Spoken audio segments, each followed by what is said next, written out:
Every morning, your brain gets one job, and it loves to say, not yet.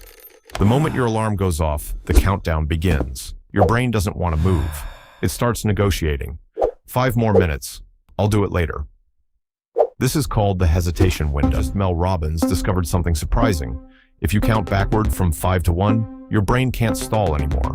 It's forced to act. Counting activates your prefrontal cortex, the rational part of your brain, and interrupts the fear signal before it can stop you.